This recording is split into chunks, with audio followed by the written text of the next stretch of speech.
Sit here. Okay. Once again, thank you very much for joining the conference. It's very much appreciated. And thank you for having us. We are the capital of the financial markets today.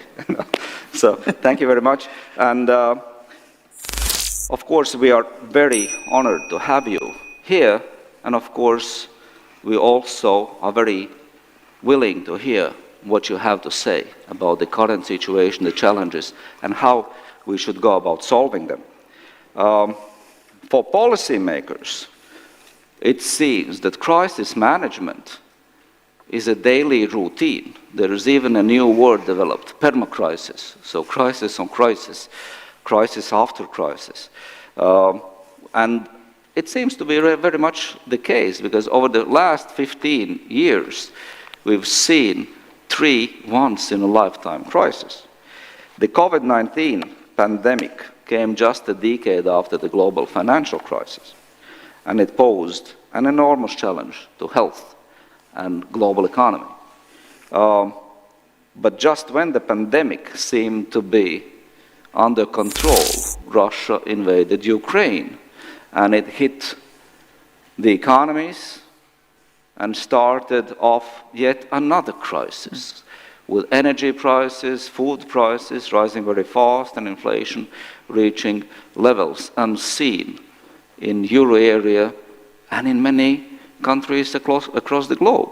So let me therefore first start with Valdis to touch upon the war in Ukraine and its impact on the economies. Dear Valdis, you have been in charge of Latvia's financial crisis management more than a decade ago. Now you do the same on the EU level at the European Commission. So, could you please, with your experience and knowledge, touch upon 2 issues? First, what global geopolitical shifts has the Russian invasion set off, and how will this affect the European economy?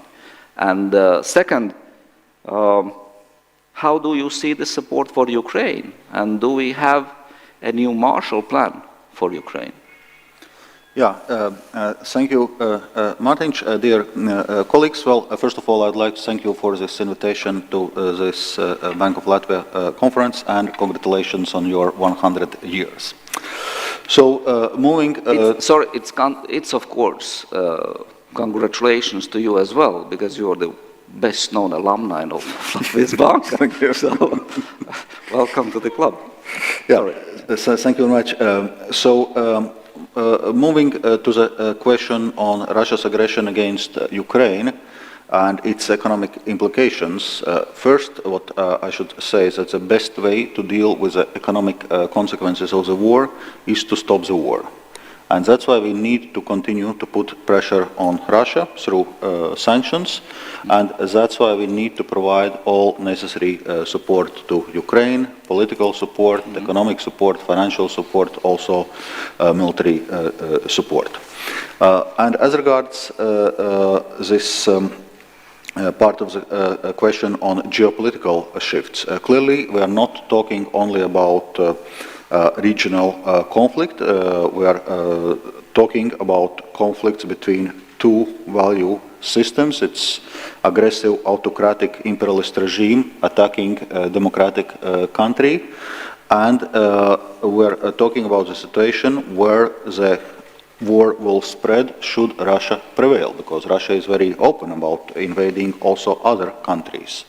So it's clear that it's also in Europe's best interest to make sure that Ukraine can defend itself and can win this war. On the support to Ukraine, well, before we move to what you call the Marshall Plan for Ukraine, or Plan for Ukraine's recovery, we still need to get there. So it's also a question about short-term support which we are providing for Ukraine. So currently we are focusing on what we will be providing as a financial support for Ukraine next year. So we are aiming at 18 billion euros, and we are planning it already more or less for the whole year, because something which Ukrainian authorities also had been asking us to be kind of more predictable and more stable in terms of providing this financing. This year, of course, the war started and many decisions were taken on ad hoc basis, which led to relatively unstable and for Ukraine unpredictable financing flows. So next year, both European Union and other donors like United States, other countries, international financial institutions like IMF, World Bank, we are all planning how we can provide this support. So that's the first step to cover the immediate needs. And in parallel, indeed, we are already working on this Ukraine reconstruction plan. That is a major endeavor. As you know, World Bank estimate of the damage caused to Ukraine exceeds 400 billion euros or dollars. So clear that it will require lots of mobilization of international community, and also we'll need to see how to make sure that we follow the principle aggressor pays, and how what is going to be also Russia's responsibility to pay reparations to Ukraine, and how we can use also confiscated Russian assets to that aim. Thank you. Thank you, Valdis. Dear President Lagarde, Yes. what do you think, in your view, are the key implications from these geopolitical shifts? How will this affect the European economy? How the fabric of the trade will change? And what implications for inflation and monetary policy do we see there? Thank you so much, Martin, and thank you for having us. And Mr. President, it was very nice to listen to your comprehensive speech that really touched on so many of the issues that we are all facing. And finally, happy anniversary. Thank you. And best of luck to all of us for the next 100 years that will lead us to the 200th anniversary of courageous Latvian Central Bank. So, the geopolitical shifts that we are facing at the moment is of a broad nature. I think it's obviously triggered or amplified rather by the horrible, unacceptable and justifiable aggression and war led by Russia against Ukraine. But it also it epitomizes changes that have been at play for quite a while. And it certainly triggered an acceleration of a process. And it transpires in the trade numbers that we are seeing, and in trade measures that have been taken for quite a while, where we are seeing, contrary to the post-China accession to the WTO, a movement towards more protectionist measures, concern about security of supply rather than efficiency of cost throughout the fragmentation of the supply chains, and where clearly each region, grouping several nations, will be looking at their security of supply, their economic organization, the destination of their products when they were heavily relying on exports, and where we are seeing the emergence or the confirmation of the emergence of blocks, epitomized obviously by the antagonistic and adversarial relationship between the United States and China. I'm not looking at Russia as and the horrible war against Ukraine as an episode or as a small manifestation of that, but I think we have to take a broader view and see how this whole geopolitical scene is actually changing at the moment. And I think that those changes will last for long and will transform us for long.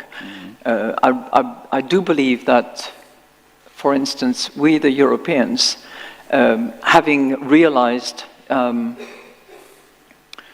to to our peril, the dependency and the vulnerability that we were in, still are in relation to energy, we will have to accelerate a transition that was already anticipated and expected under the Next Generation EU plan that was spearheaded by the Commission, to transition to a climate change friendly policy mix, which will necessarily be accelerated as we speak. It's not going to be just an issue of substitution of supply, it's also going to be a transition to alternative sources of supply. And here I'm talking about, you know, all the renewable energies. I'm talking about nuclear power, which is being discussed in many corners around the European Union, and that will change for a long time the relationships that we have entertained for many years with neighbors. So trade will be affected. Supply chains will be affected. Prices will, as a result, also suffer upward pressure, certainly in the short term, because the cost of transition to a new policy mix, as well as probably the narrowing of the supply chain and heavier dependency on what we can produce and on reliance on reliable partners will probably exercise upward pressure on prices, hence consequences on inflation. I think that we have to distinguish, as you very well did, between short term and longer term. This is certainly going to affect us in the short term. In the medium term, when you look at the marginal price of additional unit of energy, it will have a different impact. But we're not there yet, and for the moment, critical investments will be needed. And I think that we need to position ourselves for that. We should not lose the sight of the forest behind the trees. So. Well, I was looking at what we have surrounding us, and I hope that in 100 years we will still have those trees as background to an excellent conference as well. But that's our job today to do it. We'll come back to this issue. Yes, I'm sure we will. What's the role of the central banks? These geopolitical shifts, of course, will shape the world fundamentally, and especially economies that are open to trade, that are driven by trade. And for us, the rules, the certainty, of course, is helpful, and any uncertainty creates headaches, if I may say so. Let us turn to inflation.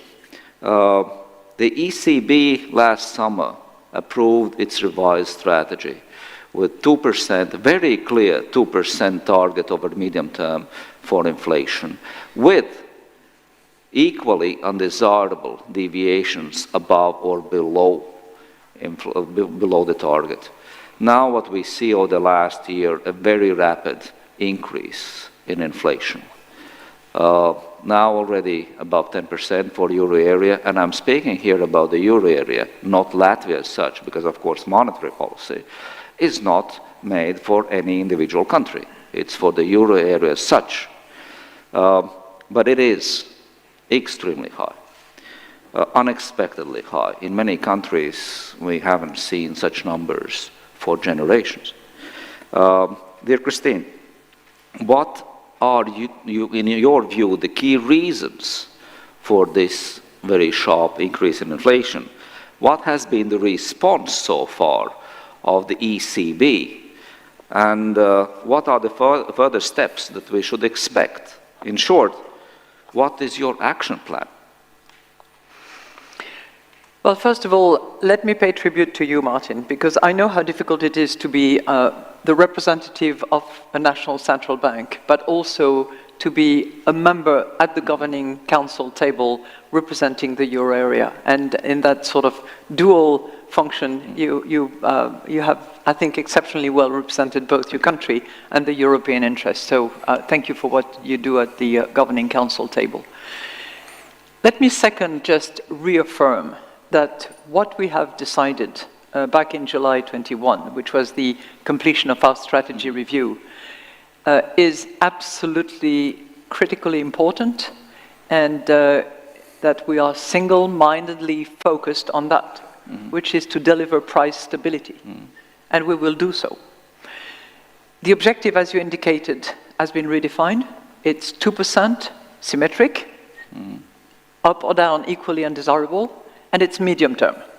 So it's the combination of these three components that constitutes our objective and will help us deliver on the mandate that we have under the treaty, which is a single mandate of price stability, or primary mandate, if you will. So we are just determined to achieve the objectives, to deliver on that mandate that we have, and we will do so, as you have reminded us in the opening remarks, we will do so using all the instruments that we have available in our toolbox, and we have demonstrated that we can be creative in that respect, but certainly using all these instruments, and deciding meeting by meeting what is the most appropriate and the most effective ways of reaching our target.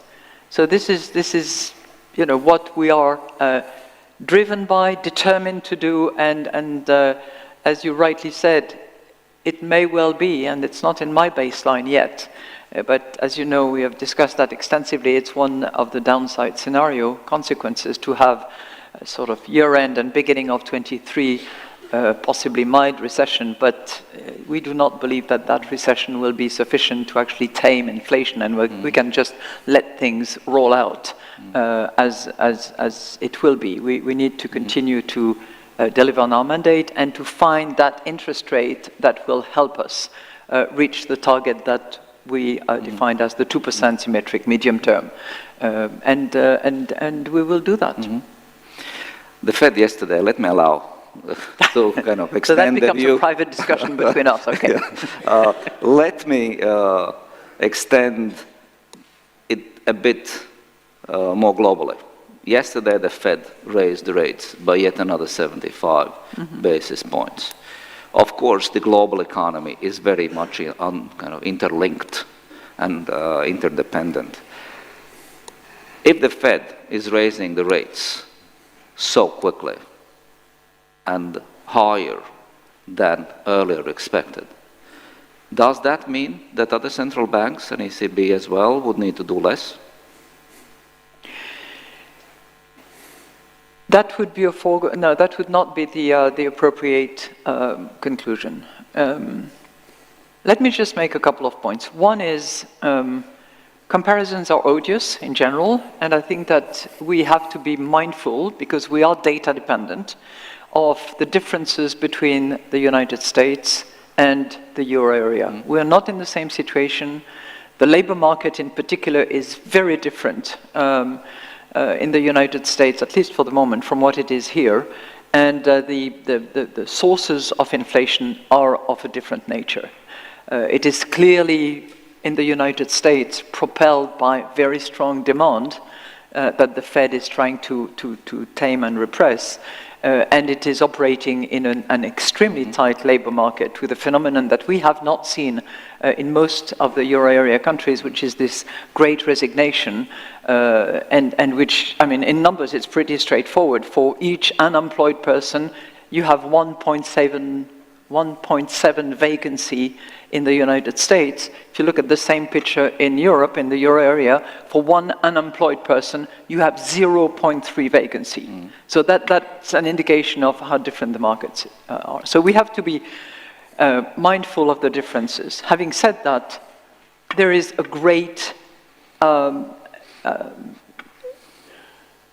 interdependency, if you will, that is the result of the financial markets, where clearly what is decided in one corner of the world, particularly in Washington, has an impact on financial market on a worldwide basis. And we see that in yields movements very clearly. So we have to be mindful of each other, and we have to be attentive to potential spillovers, spillbacks, as I think the Fed is also mindful of. But each of us, the Fed, just like the ECB, have our respective mandate, and while we have to factor in such element like the Fed monetary policy decisions and other elements of international nature that will help us determine the best monetary policy, we are not alike, and we cannot progress either at the same pace, under the same diagnosis of our economies, but we are also influenced by the consequences, particularly through the financial markets, to a lesser extent through trade as well, because clearly the exchange rate matters and has to be taken into account in our inflation projections. Yeah, because inflation takes time to feed, the exchange rate takes time to feed through into inflation. And that affects the medium term very much. Then the last thing at this moment on inflation, there are views saying that, okay, economy is already weakening. The households are already, and companies, hit by the energy increase. Why are we raising the policy rates? It may make their situation even more difficult. What would be your response to views like this? My response is that everybody has to do what they have to do. And our job as central bank is to maintain price stability. And when it is far away from targets, as it is at the moment, our duty is to make sure that it is tamed and returned to targets, and that's what we are determined to do. Now, it is not going to reduce the price of petrol at the petrol station tomorrow, granted, because energy supply is clearly a significant portion of inflation at the moment. It's about 40% of our inflation. It is not either going to smooth the obstacles along the supply chains, which are gradually fading away at the moment, by the way. But our duty is certainly to, number one, stop any accommodation that, in a way, stimulate demands when you have inelasticity of supply. It's like, you send a wave against a wall. Well, what happens is that prices adjust eventually. We cannot continue doing that, and we have to withdraw anything that we have done in the past, rightly so, to stimulate demand, particularly during COVID. And the second thing that we absolutely need to do is to make sure that inflation expectations remain anchored, and that we really fight the risk of those expectations de-anchoring. For the moment, they're broadly anchored. They've moved up towards the 2%, and they sort of are around the 2%, but we need to make sure that they stay there. That matters a lot. Yeah. Thank you, Christine.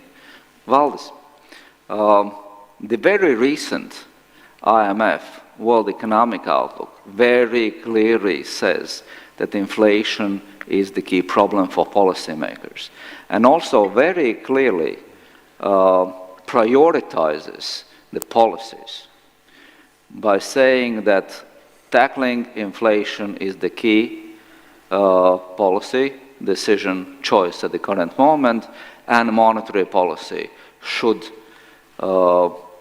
hike the rates to solve this problem. From your experience of 1990s, when inflation in Latvia hit, well, it shot up into the atmosphere as high as nobody can see. In 2008, Latvia had inflation of 18%. From your experience of those years, would you agree with this, that stemming inflation, not allowing it to root in, is really the key policy choice for the policy mix as such? Well, actually, I would agree with this because indeed high inflation is a most direct way of eroding purchasing power and living standards, something we saw exactly in very late 80s, very early 90s, and something we are seeing now, of course, to much lesser extent than back then, but the problem is clearly there. So what we need in response to this crisis is a coherent policy mix. And what the IMF guidance in this regard was saying that monetary policy and fiscal policy should not be working at cross purposes. And I would say it's very much aligned, which is also European European Commission's guidance to EU member states. So that's why obviously ECB needs to do its job with monetary policy tools at its disposal, but we also must see what is fiscal policy response. So contrary to, for example, COVID-19 crisis, when we were recommending to provide a broad-based fiscal stimulus, now we are not recommending broad-based fiscal stimulus. We are rather recommending to have a broadly neutral fiscal stance, and the support measures, which are no doubt needed to support vulnerable households, to support companies which are in difficulties due to high energy prices, need to be temporary and targeted. Also, what we are seeing is, well, changing financing conditions. Interest rates also for sovereign bonds are going up. Also, from that point of view, there is case now for more fiscal prudence. Mm-hmm. Can I add one thing? Yes, please. Because obviously we have to work together, and we do. And I really I'm very happy that we can work with Valdis on those issues. And we repeat regularly temporary and targeted for the fiscal measures. And that's obvious that the most badly affected, the most vulnerable, must receive support and fiscal support. And that support should be temporary, because we will get over that phase and we will succeed in due course.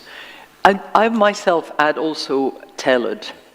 Measures have to be tailored so that there is always an incentive to save energy and to direct spending in the right directions. So that's my third T. Yeah. So tailored, targeted is Valdis. Sorry, temporary, targeted, and I add tailored, because you know, if you support, even though it's temporary, but if you don't add the incentive and the signal, the price signal in particular, for people and consumers to understand that it is also part of the response and the fight to actually reduce our consumption, I think we would be missing an opportunity. Valdis? Yeah, well, obviously, that was a third aspect I also wanted to highlight, due to the fact that a large part of the inflation we are currently experiencing is due to high energy prices. It also requires measures in the energy market, energy sector, dealing with the root causes of this crisis, and that's what we are also doing from European Commission side. It concerns both energy saving measures, it concerns targeted adjustments to the functioning of energy market, including electricity market, with a revenue cap for infra-marginal producers, with one-off solidarity contribution for fossil fuel sector, which should also generate revenues from the states to provide necessary support to households and companies. We're working on more structural reform in electricity market, decoupling electricity prices from natural gas prices. Obviously, there was lots of work to find alternative supplies due to the fact that Russian supplies are down, notably on natural gas. But to a large extent we manage this. The gas storages are now full. We managed to completely change the structure of suppliers. Norway is now biggest supplier of natural gas to the EU, followed by United States with LNG. So obviously there is lots of work which we need to do specifically in the energy, which will also then help eventually to address a broader inflation question. So what you both are saying is that indeed we need a fully fledged rock band, okay? Just drums don't work. We need all the other guys, and maybe even adding keyboards or something else. So all the policies need to be spearheaded to address these issues. Relying too much on one may create problems for the future. What's even worse is when one works against the other. Then, and this is implicitly what you were describing is inflation. Implicitly, very much is driven by the difference between demand and supply. And if demand is high and supply is low, of course, it would be nice that supply side, which is always more sustainable and productive driven, moves up more than demand needs to come down. If supply side is stuck and we only work through demand, then we're going to create much deeper recessions, and nobody wants that. So supply side is really fundamental to solving today's short-term, medium-term, and long-term problems. I fully subscribe to that. I'm in a very different and difficult position because I'm also a policymaker, but I cannot give my answers. I'm only the moderator here, so I will rely very much on you. But let's come back to the fiscal policy, Valdis. And if we take a look at the fiscal policy, when will fiscal discipline return? Currently, the limits have, by and large, speed limits have been removed for this year, next year. What do you see from the European Commission's perspective going forward?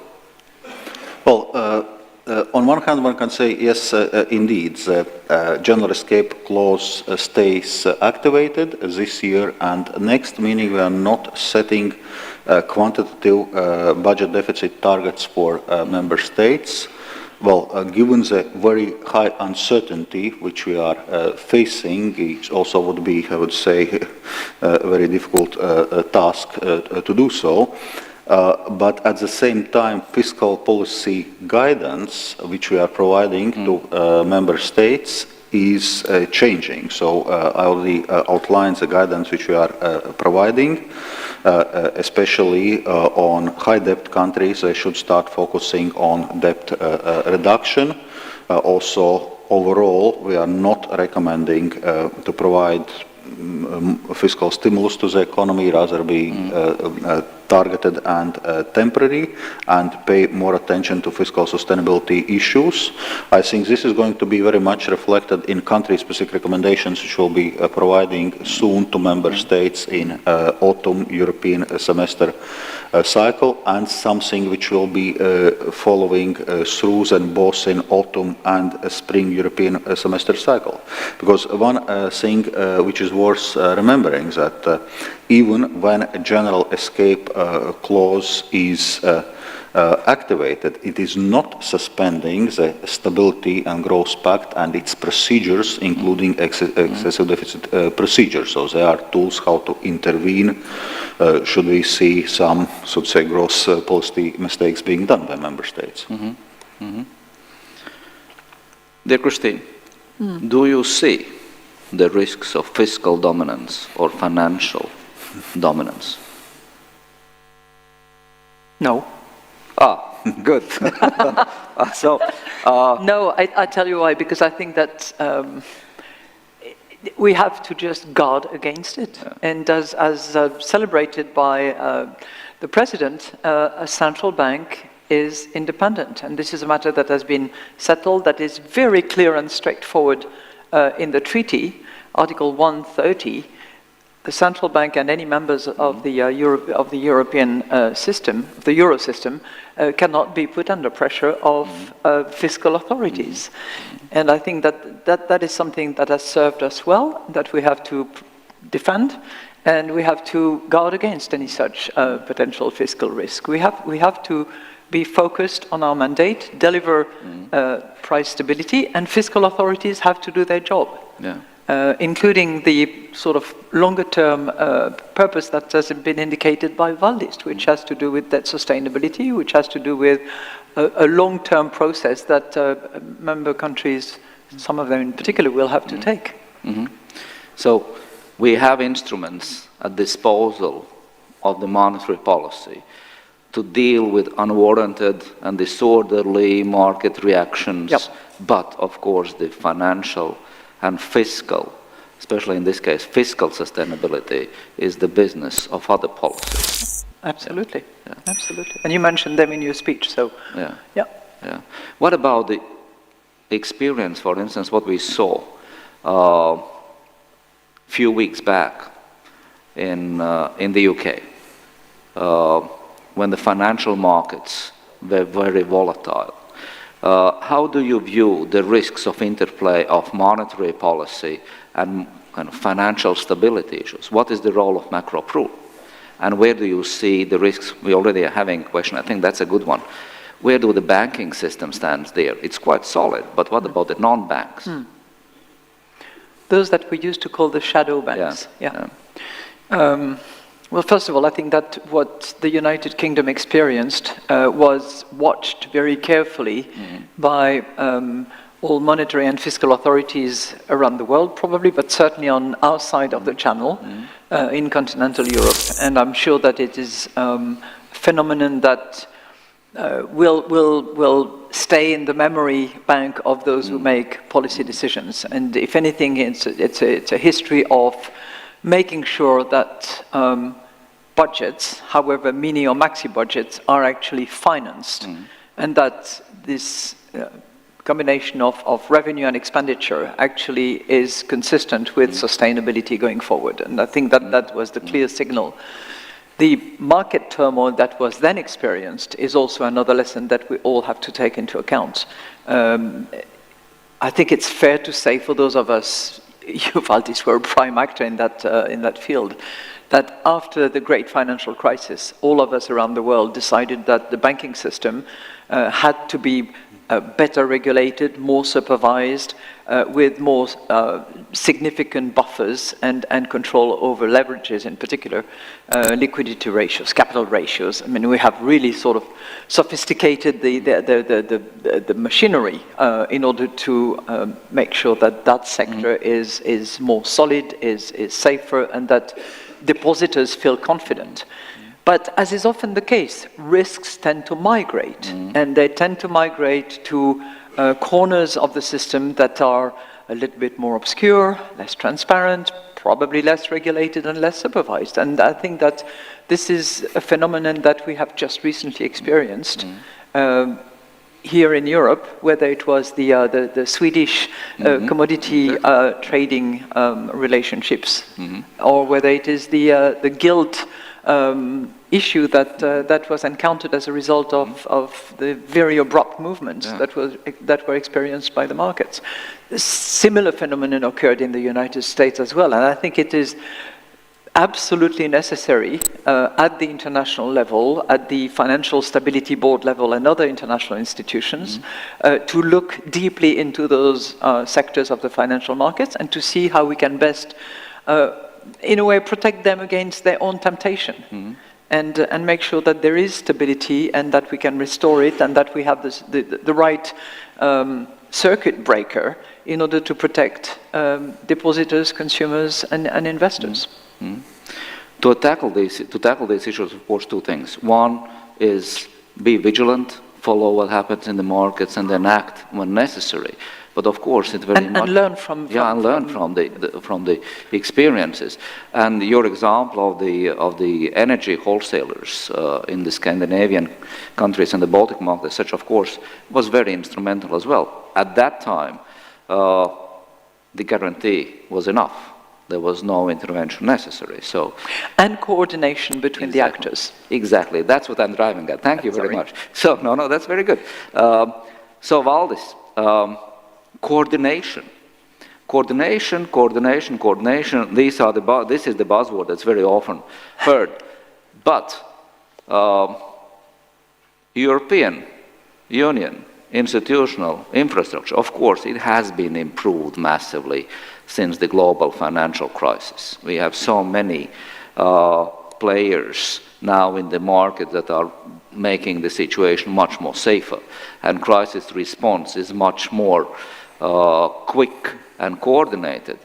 But we have one monetary policy for the euro area, and as the president of Latvia pointed out, we have 19, soon to be 20, fiscal policies. Is there any chance, and is there a need for common fiscal facility and more coordinated fiscal policy, and how likely is it to happen? First of all, on coordination and lessons learned from the global financial crisis, Christina already mentioned all the reforms in the banking and financial markets sector with much stricter supervision and regulation. Also, the European semester, which I was mentioning, our main tool to coordinate macroeconomic and fiscal policies of member states, was introduced as a lesson learned from global financial economic crisis. And I would say also in a current context, it's highly relevant that we are doing this macroeconomic policy coordination through the European semester. On common fiscal tools, we know that's a new discussion. This discussion is going on already for many years. One could say that for a time we are having this common fiscal tool, which is a next generation EU, which was economic recovery plan post-COVID, which is for the first time financed through joint European borrowing, and we are still in I would say the beginning of its implementation.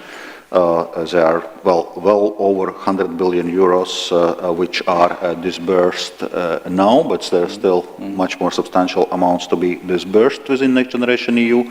There are still 225 billion euros on untapped recovery and resilience facility loans which are available to member states. We came with a proposal, and hopefully co-legislators will agree so on additional 20 billion euros of grants through Repower EU facility to address exactly current energy problems.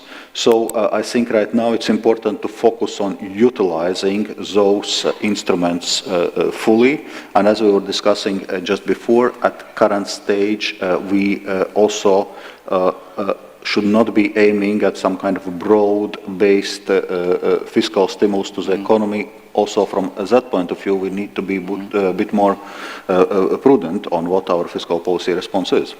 Yeah, but there's also other sources that we have not fully used yet, which is, for instance, banking union completion, capital markets union, single market for services. So we have lots of treasures hidden, that we can still utilize.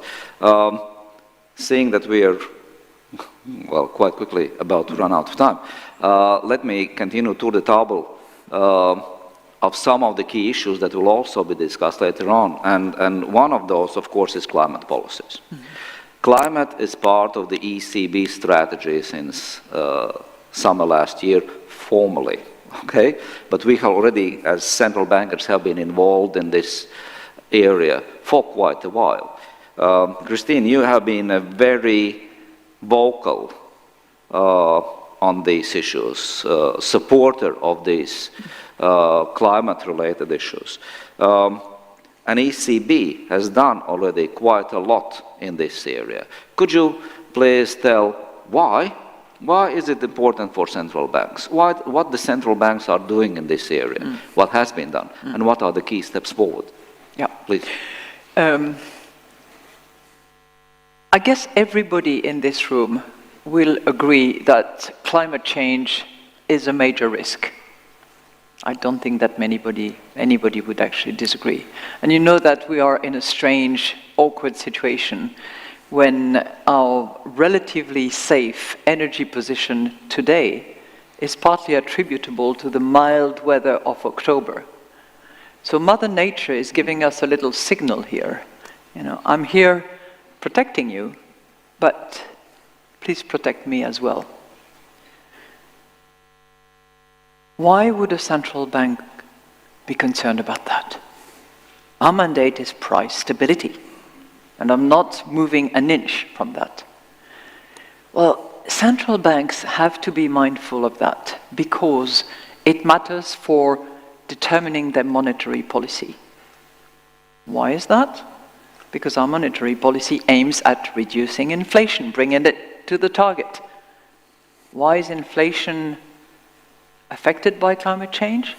Well, think for a second, an example that is not very far away from us, let alone, the coastline of Bangladesh, the flow of refugees. But think about the Rhine River that could only transport half-full barges throughout this summer, as well as 2 summers ago, which had an immediate incidental impact, not so incidental actually, on the GDP of Germany.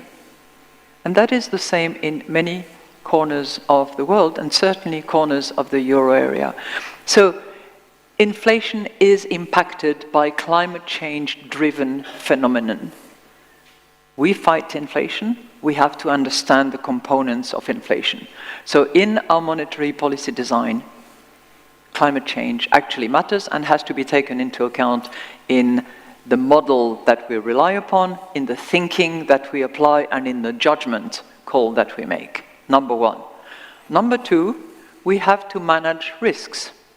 And to properly manage risks, we have to also understand externalities and risks that are not yet properly factored in. Now, to the extent that we have corporate sector bonds, the value of which is not necessarily perfectly determined to take into account externalities yet, we have to be mindful of that.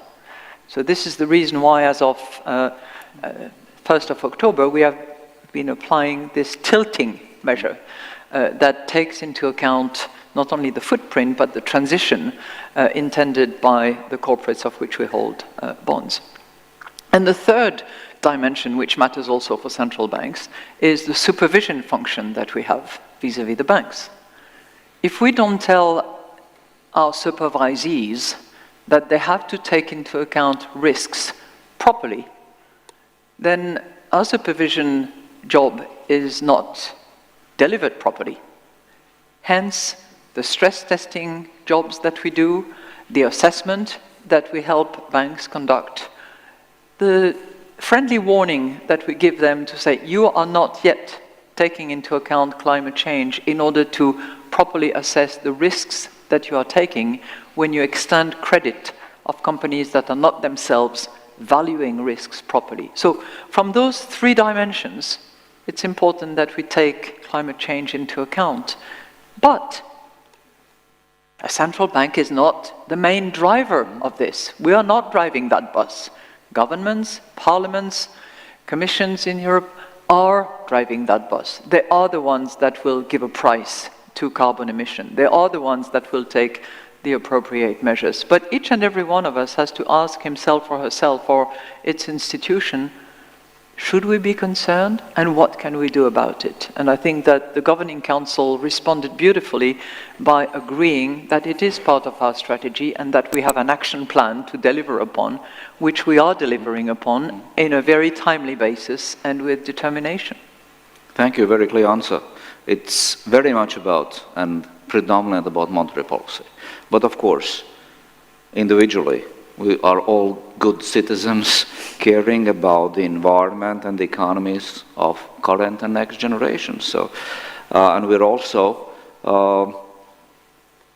obliged to support European policies when it's possible and appropriate for monetary policy. So I see no doubt and no questions asked, exactly like you, Christine, that central banks have to be there. And we have a role to play. And the Commission is delivering as well, big way. Yeah. Green bonds is something that we have to be proud of and to continue developing. Valdis? Yeah, Valdis. Sorry. Well, it's true. I would say if we look at our flagship policy, European Green Deal, also the response to the current crisis, to the Russia's aggression against Ukraine, and related energy prices and so on, part of our response was actually to accelerate the measures under European Green Deal. Well, first of all, we need to move away from our dependence on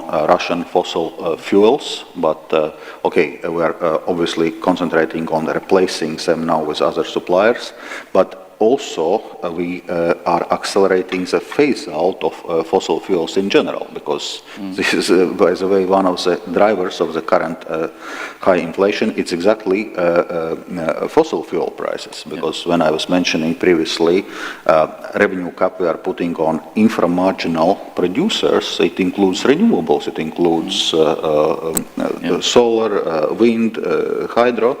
So already now we can have lower production costs with renewables, also accelerating energy efficiency measures, other steps. So actually we see that our European Green Deal is part of the solution also to address the current crisis. What would be your very brief advice to Latvia? Well, as you know, Latvia is about to form a new government, and probably the first task of the new government will be to prepare next year's budget.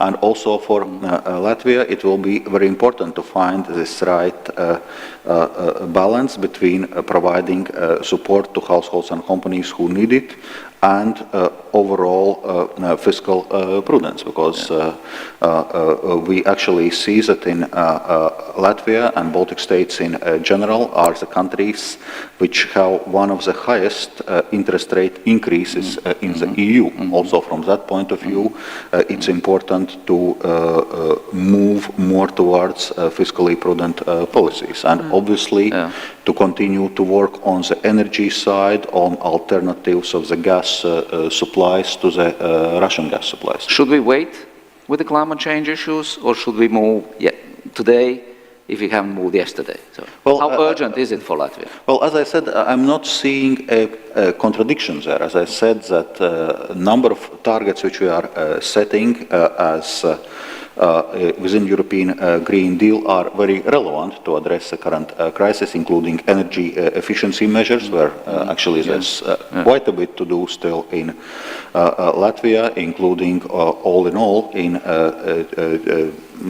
addressing our energy mix, our dependence on Russian gas supplies. There is still lots of work to do. In terms of renewables, obviously Latvia can continue, even though it must be said Latvia already has one of the highest renewables share in the energy mix in the EU. We cannot wait. Fully Mother Nature will not wait. It will only become more expensive. The first mover's advantage is really there. Let's move to technologies and central bank digital currencies.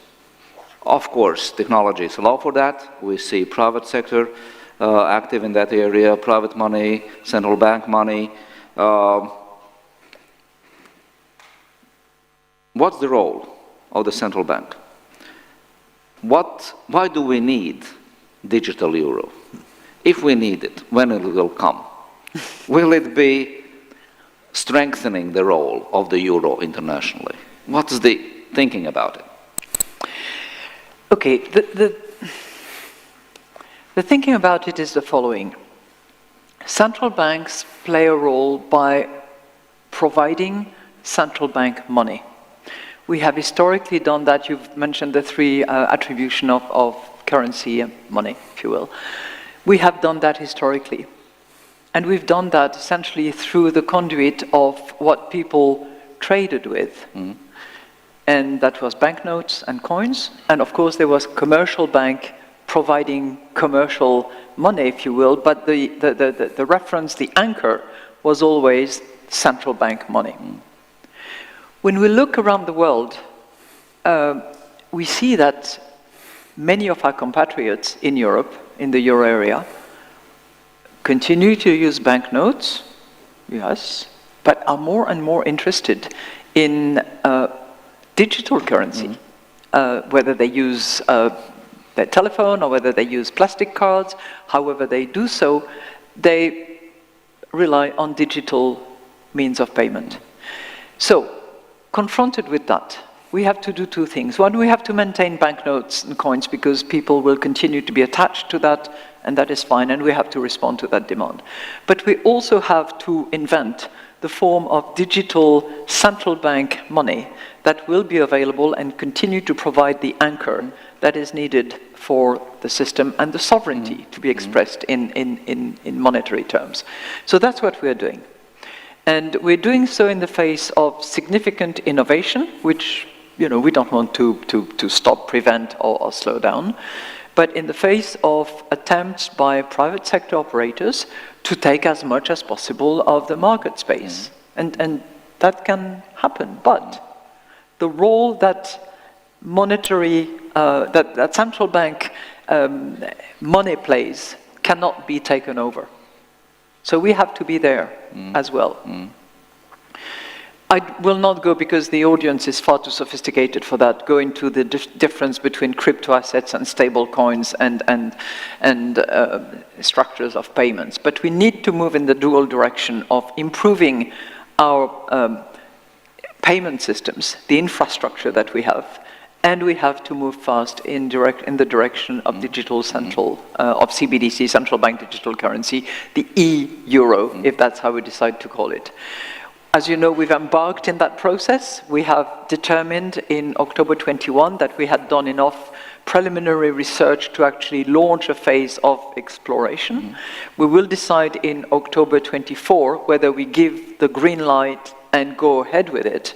And that's the path that we are on. And to address the concern of the president of Latvia, of privacy, it is something that we have heard loud and clear, because we have done some client groups, if you will, or you know, citizens of Europe surveys.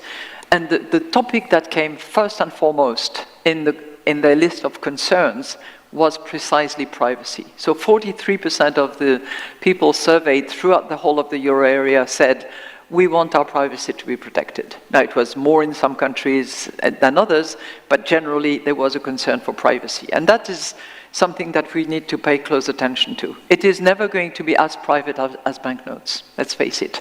No matter whether we use distributed ledger technology or other technologies, there will be an element somehow that will leave a trace. And that's also one of the benefits of what we are trying to do. But number one, a central bank will never monetize any data that it has available, unlike private players and corporate institutions that typically tend to monetize whatever assets they have accumulated. So we will not do that. And second, we're also looking at how for minimal amounts, minimal payments, we can actually avoid disclosure of data and accumulation of data that would be contrary to the concerns of citizens. And in doing that exercise, we work very closely with the Commission, so it's a joint exercise between the ECB and the Commission in order to make sure that we arrive at the right balance of providing that digital money in central bank money and protecting the privacy of citizens while having something that can be user-friendly and serve the purpose of a currency. Yeah, thank you, Mārtiņš. I think Christina already said many things on central bank digital currency. Indeed, we are working very closely with European Central Bank. We had set a joint working group to deal with those issues. We are discussing it regularly at the finance ministers' meetings. And just a couple of more of observations. On privacy, I think it has been said, and clearly we will prioritize privacy, but we need to keep in mind that we also have our anti-money laundering framework, counter-terrorist financing framework, and like now we are doing those AML checks for bank transactions. I don't think it will be possible to avoid it for CBDC, even though there are ways how to identify some low-risk transactions. Another issue which came very clearly from also public consultations which European Commission has done, that citizens expect or do not want this to be as a replacement of cash, but rather something which is complementary to cash. So it's clear that we will continue to ensure availability of cash, and we even intend in the upcoming legal proposal concerning the digital euro, which we are planning for next year, also to propose legal tender status for euro cash, in a sense to alleviate those concerns. But it's true, the world is moving digital. We are undertaking the digital transformation of our economy, and it's clear that also central bank and euro should follow this digital transformation which we are currently having.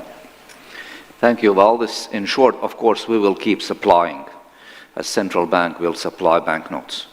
As long as the society will request for that. And we do see important benefits there. It's also the issue of national security. Okay?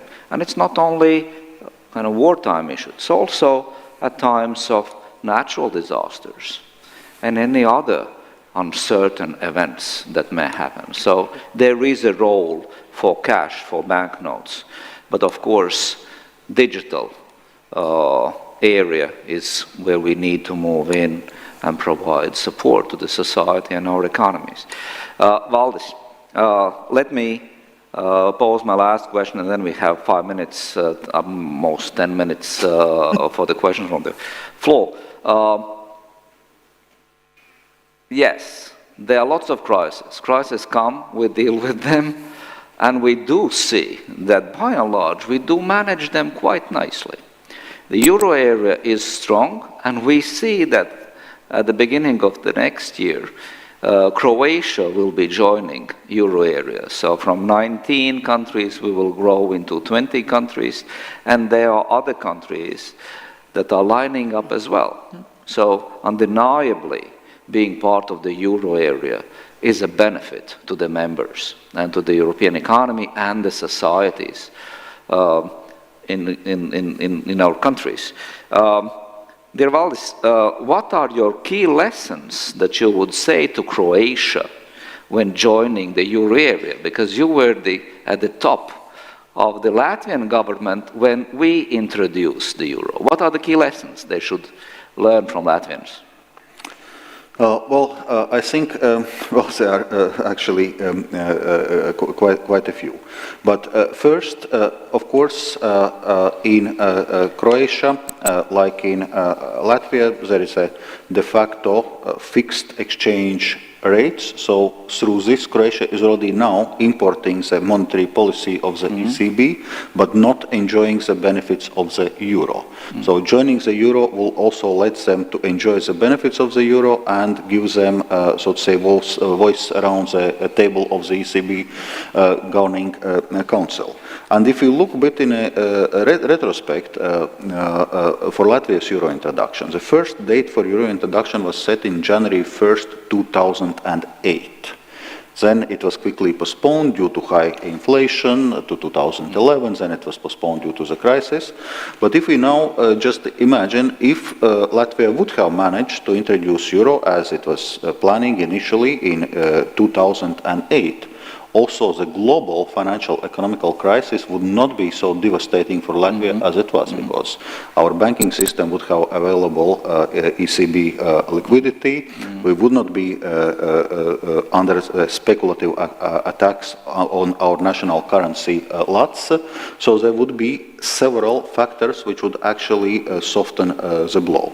So being part of the large currency union, of course, is providing additional stability and reassurance. And it's very true also for Croatia.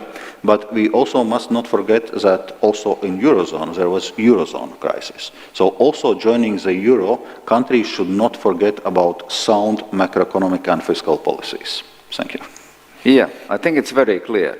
Being part of the euro provides stability and gives lots of opportunities, but it's the way the countries use it. So the national policies, be them fiscal, structural, macroprudential, are at the very top of the agenda there as well. Euro is not a free ride and not a solution for everything. Euro is help to reach higher, to reach towards higher ambitions and do better. But it's not a free ride thing. Thank you very much. Let us move to the questions from the floor. We have time for 2 questions here. Let me start with Christine. You please, how big is the likelihood? No, sorry, that's not the one. It's not matching exactly the ordering here. What's your view on the, what in your view is the indicator of receding inflation? Should we look at the headline or core figure of inflation only? Well, first of all, we will indeed look at headline, at core, and at many other distinct measurements of inflation. in order to really understand the pass-through and the speed and the origin of the price pressures. So it's not one single indicator, it's a series of measurements. But we will be looking at several things. We will be looking at inflation in its variety of measurements and at the economy at large and its situation. We will also be mindful of what measures we have decided. And we will be attentive to one thing, which is a tricky and difficult one to really fully appreciate, which is the time lag between the decisions that we make and that accumulate from front-loading to sort of normal cruising decisions, to really understand the time lag and the impact that it has on the economy. So I think we will be looking at those three key factors, as I have mentioned already in the last few days. Thank you, Christine. And Valdis, one more question to you.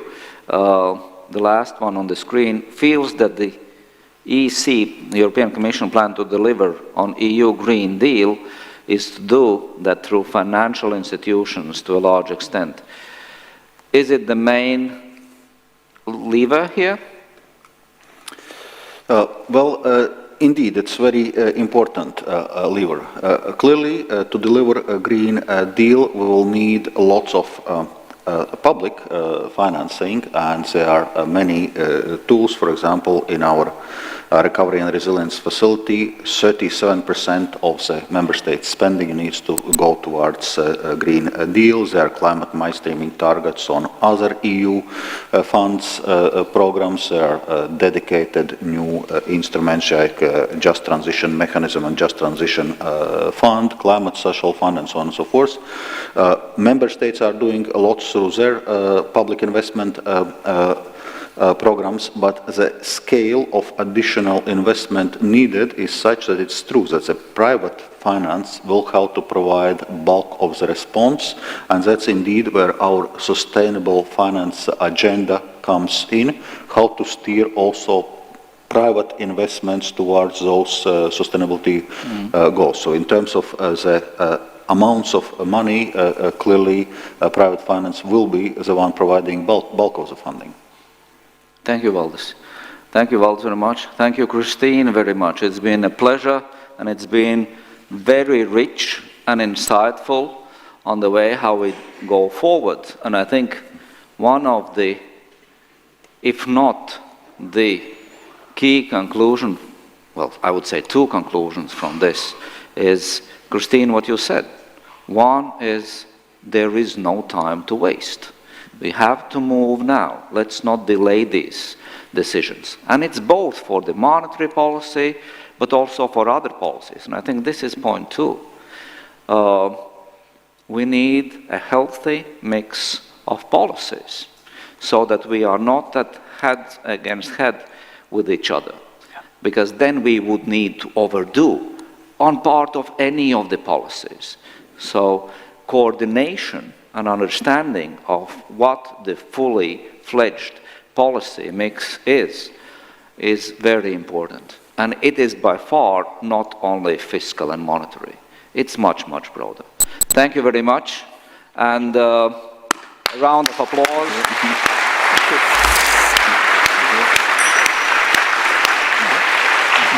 And thank you. Great job. Thanks a lot. And now we break for a coffee break. And we are back with a discussion on beyond climate, greening, all related issues. And climate change is just the beginning. Okay. Thank you.